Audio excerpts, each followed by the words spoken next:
Olá a todos, o meu nome é Bruna Fonseca, eu sou a responsável do Departamento de Candidaturas a Financiamento Europeu da EFI Group Portugal e hoje estou aqui para vos dar uma breve resenha sobre o Fundo Europeu de Defesa, em particular das convocatórias para 2025 e em particular de oportunidades mais focadas para pequenas e médias empresas. Antes de começarmos a falar do Fundo Europeu de Defesa em particular e destas convocatórias, gostaria de vos recordar que podem deixar as vossas questões na caixa de comentários e nós responderemos posteriormente a todas elas com muito gosto.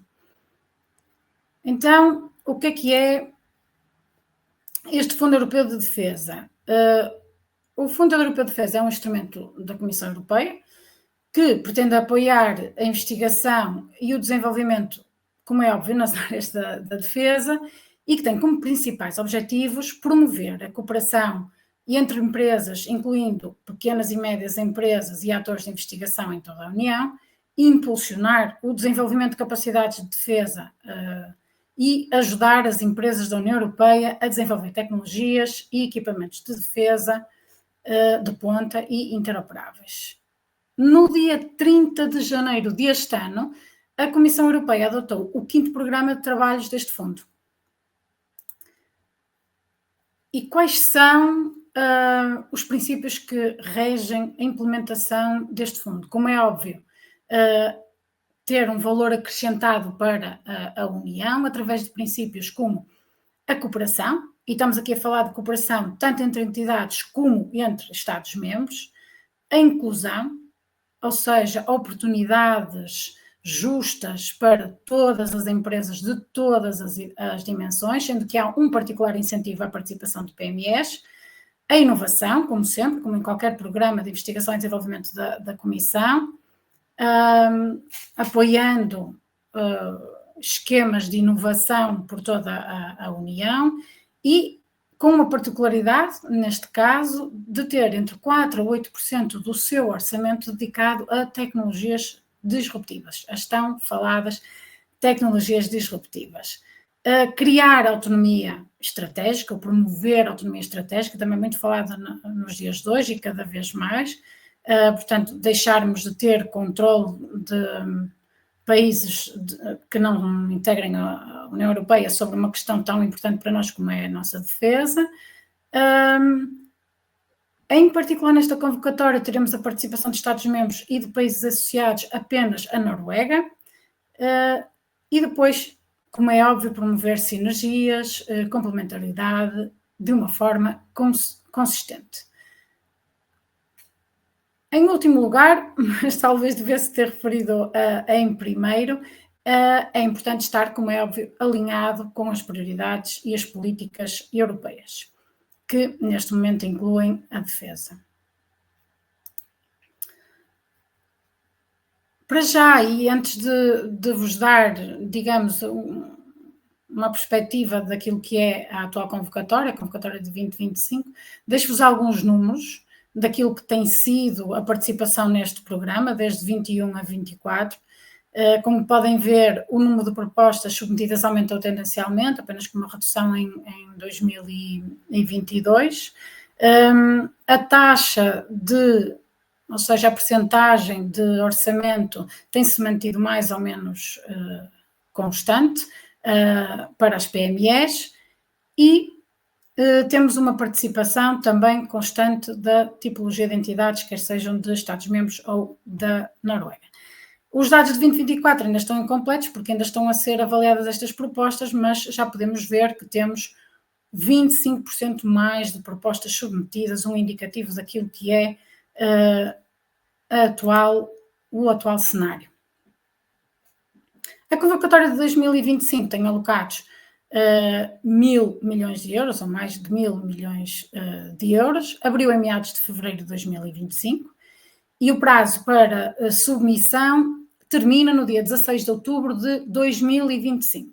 Tenham em atenção, comecem a preparar as vossas propostas, porque no dia 16 encerra este concurso. Neste concurso foram lançadas 9 convocatórias, todas elas competitivas, que abrangem 33 tópicos, dos quais destacamos 15 para a investigação, ou seja, para explorar novas tecnologias de defesa, e 15 para desenvolvimento, sendo que aí o foco já é levar estas capacidades avançadas ao mercado. 14 destes tópicos, de forma importante, vão apoiar a plataforma de tecnologias estratégicas, atualmente conhecida como STEP. O foco estará, e como sempre, quando falamos desta plataforma, nas tecnologias digitais, na inovação em tecnologia, em Deep Tech, tecnologias limpas e eficientes e biotecnologia. Portanto, as propostas que sejam avaliadas acima do corte nesta convocatória terão um selo STEP, usufruindo depois dos benefícios indicados nesta plataforma e que podem consultar em mais detalhe na mesma. Mais de 40 milhões de euros serão investidos em áreas críticas, como a ciberdefesa, o combate naval, a guerra submarina, simulação e treino e tecnologias avançadas de sensores. As propostas também vão explorar tecnologias facilitadoras, como a triagem e evacuação autónoma, sistemas multifuncionais de distribuição de informação, interação entre humanos e inteligência artificial, entre outros. Reconhecendo a importância da inovação disruptiva, e como já referimos no slide anterior, 4% do orçamento será dedicado a tecnologias revolucionárias. E mais de 6% será reservado a convocatórias não temáticas voltadas para soluções inovadoras e futuras, mas com especial foco e atenção nas pequenas e médias empresas, como podem verificar aqui. E é sobre estes dois tópicos que a nossa apresentação versará mais tarde, ou pelo menos estará mais desenvolvida. Ou seja, nós não vamos desenvolver todos os 33 tópicos, aliás, 31 são aqueles que estão aqui estarão os outros, mas sobre as oportunidades em específico para as PMEs.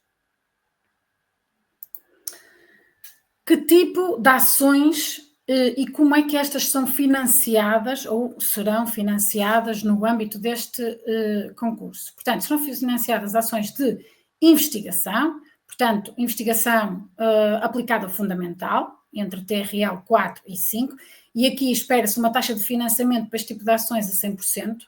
Notem que este tipo de ações ou atividades do vosso projeto têm que estar integradas neste início, ou seja, o que é que eu quero dizer com isto? São atividades que pretendem criar ou integrar conhecimento, estudos ou planeamento. As demais não integram, portanto, ações de investigação ou atividades de investigação, como lhe quiserem chamar. Depois temos alguns tópicos, inclusive os tópicos para as PMEs, também tem um dos tópicos para investigação e outro para desenvolvimento, em que aí já estamos a financiar níveis de tecnologias com níveis de maturidade mais elevados, entre o 5 e o 8, e as taxas de financiamento variam mediante o tipo de atividades que o vosso projeto tiver, ok? Cada atividade terá então a sua taxa base de financiamento. Estamos a falar de atividades de planeamento, prototipagem, teste, qualificação, certificação e Lifecycle Technologies. Sendo que estas atividades ou este financiamento base, desculpem, pode ser majorado. E como é que ele pode ser majorado? Ora, este financiamento pode ser majorado ou serão concedidas bonificações aos projetos que envolvam atividades no âmbito da cooperação estruturada permanente, do qual Portugal é signatário, portanto, estão previstos mais 10% para todas as ações ou atividades nestas ações que estejam alinhadas com esta ação, para projetos que integrem mid-caps ou pequenas e médias empresas. E depois temos aqui dois formatos diferentes mediante a localização das PMEs, ou seja, se temos uma ou mais e se elas são transfronteiriças, se há cooperação transfronteiriça ou não.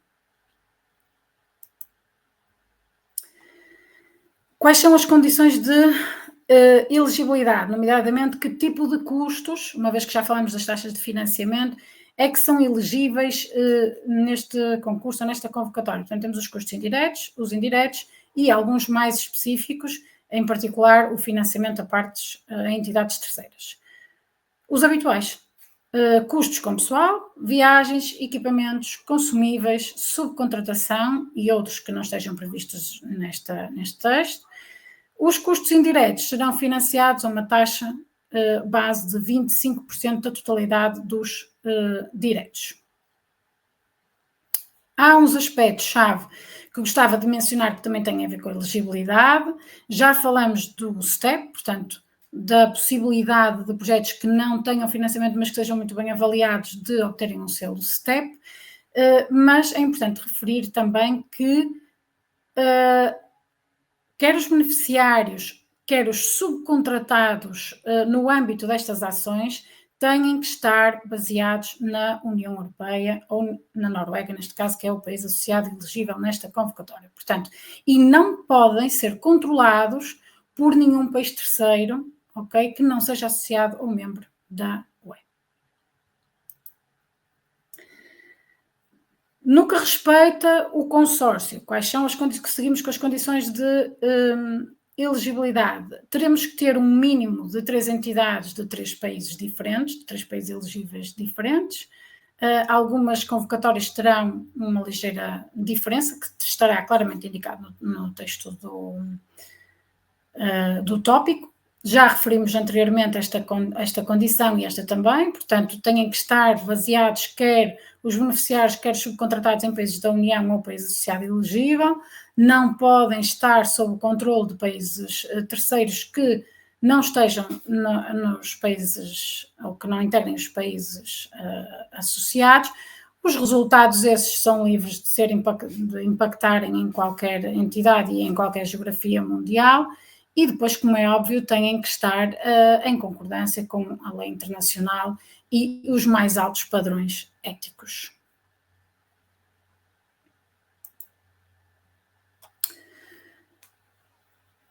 Como é que o seu projeto vai ser avaliado e quais são os critérios que temos que respeitar e maximizar se queremos que a nossa proposta seja aprovada? A excelência e a disrupção, ou seja, tem que existir uma vantagem clara face a tecnologias de defesa existentes. A inovação tecnológica, temos que abordar conceitos novos, melhorias tecnológicas ou aplicações inéditas no setor da defesa. Será avaliada a competitividade, ou seja, a boa relação custo-benefício e também a criação de novas oportunidades de mercado. A autonomia estratégica é extremamente importante, que permitam à Europa reduzir a sua dependência de fontes externas e também reforçar a segurança da segurança de abastecimento. A cooperação transfronteiriça, portanto, pretende-se envolver pequenas e médias empresas de diferentes países da União e associados e outras entidades também. A eficiência no ciclo de vida, portanto, sinergias e rentabilidade em aquisição, manutenção e desmantelamento. Integração europeia, isto é, tem que existir o compromisso dos Estados-membros em usar ou manter conjuntamente os resultados. Isto é aplicável a algumas convocatórias em particular, sendo que em algumas será necessário também obter, neste caso, não uma aprovação, mas submeter a nossa candidatura à avaliação do Estado-membro. E, como é óbvio, a qualidade de execução. Teremos de ter um bom plano de trabalhos, bem estruturado, uma boa gestão de riscos e as tarefas bem distribuídas, sendo isto comum a qualquer projeto de investigação e desenvolvimento que queiram apresentar um programa de financiamento. Não é, portanto, uma novidade. Obtendo a pontuação máxima em todos estes critérios, seguramente a vossa proposta será aprovada. Voltando ao início da nossa sessão e do meu discurso, eu referi que íamos focar-nos no final em 2 tópicos em específico destas 9 convocatórias. E quais são esses tópicos? São os tópicos que estão vocacionados para as PMEs, sendo que um deles vai financiar ações de investigação, e neste caso está previsto o envolvimento de entidades do setor de investigação, portanto, universidades, centros de transferência de tecnologia, laboratórios colaborativos, no caso nacional. E depois existe também um outro tópico, numa outra convocatória, que tem que ver com ações, ou que vai financiar, ações de desenvolvimento. E aí o foco está muito mais concentrado na participação de PMEs e não diluído com organizações de investigação. No entanto, em ambos, o peso maior deve estar, quer em orçamento, quer em atividades, quer em exploração depois destes resultados nas PMEs e em alavancar estas PMEs e as suas tecnologias. Para as atividades de investigação no geral, como podem ver, há aqui outras que não vamos focar-nos tanto, desculpem, teremos 328 milhões de euros disponíveis. Para as ações de desenvolvimento, 677,5. Em particular, para as ações de desenvolvimento não temáticas, ou seja, são de tópico aberto, ok, teremos disponíveis 36 milhões de euros, reforço que encerram a 16 de outubro de 2025. O orçamento estimado para cada projeto ronda os 6 milhões de euros, isto não é restrito, podem apontar outros valores desde que devidamente justificados, e teremos uma taxa de financiamento entre os 20% e os 90%, de acordo com a regra que já expliquei anteriormente, conforme tivermos uma bonificação ou não, mediante a estrutura do nosso projeto e o tipo de atividades que lá tivermos. Várias propostas poderão ser financiadas, ainda que por indicação de orçamento e de orçamento de projeto e orçamento disponível, estejamos tentados a dizer que serão aprovadas mais ou menos 6 propostas. Isto assumindo que todos vão estar próximos da taxa superior de financiamento. Qual é que é o âmbito deste tópico de desenvolvimento? Portanto, produtos de defesa inovadores, aplicações de âmbito alargado, adaptações de aplicações civis, e aqui eu chamo a atenção para este ponto, porque isto permite a empresas que não atuem propriamente no setor da defesa neste momento, de apresentar proposta a esta convocatória, isto porque podem desenvolver atualmente alguma tecnologia que pode ter o tal chamado dual use ou uso duplo, e que para além de uma aplicação civil pode passar a ter uma aplicação na área da defesa. E a integração de resultados, ou seja, integrar resultados de outros projetos financiados ao abrigo de outros programas da União Europeia e, mais uma vez, como podem reparar, que até tivessem foco em aplicações civis.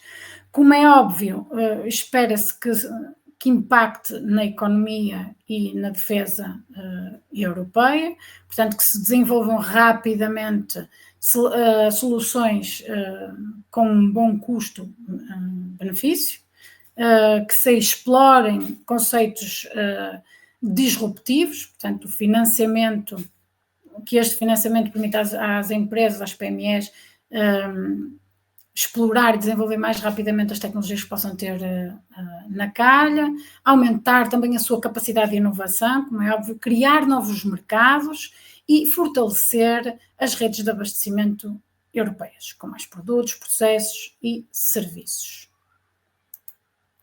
No caso das ações de investigação, também elas não temáticas, ou seja, mais uma vez, não temos aqui nenhum tema a balizar as candidaturas, portanto são de tópico aberto.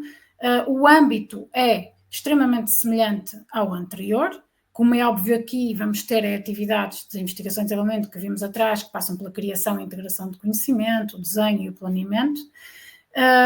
Temos um orçamento, uma dotação orçamental novamente de 36 milhões de euros, portanto, muito similar, e um orçamento médio esperado, um financiamento médio esperado de 4 milhões por projeto, ok? E neste caso, sim, é que podemos daqui deduzir o número de projetos que possa vir a ser aprovado, uma vez que a taxa de financiamento será de 100%. O impacto deste tipo de ações, ainda que a mais longo prazo, porque estamos a falar de ações de investigação, como é óbvio, e não de desenvolvimento, portanto, espera-se um impacto semelhante ao anterior, ainda que em tempos diferentes. Portanto, espera-se que as ações de desenvolvimento tenham um impacto mais imediato, portanto, a curto prazo, e que as ações de investigação, a médio e longo prazo, possam mexer, digamos, no mercado da defesa e também na parte social, ou no impacto social que a defesa tem, como é óbvio, de forma mais prolongada, ou pelo menos mais alongada no tempo. Por fim, falar-vos um pouco daquilo que são as nossas taxas de sucesso e o nosso histórico no apoio a estas propostas. A EFI conta com uma taxa de sucesso em torno dos 42%, já apoiou a escrita e a submissão para cliente externo de 7 propostas muito concentradas até na última convocatória e neste tipo de ações vocacionadas para PMEs que eu vos falei. Pelo que nos encontramos completamente disponíveis para apoiar a vossa candidatura, a submissão da vossa candidatura, mas também para satisfazer qualquer dúvida que tenham. Recordo que deverão ser colocadas nos comentários. Esperamos que esta apresentação vos tenha sido útil e estaremos sempre à disposição. Desejo-vos um resto de um bom dia e até breve.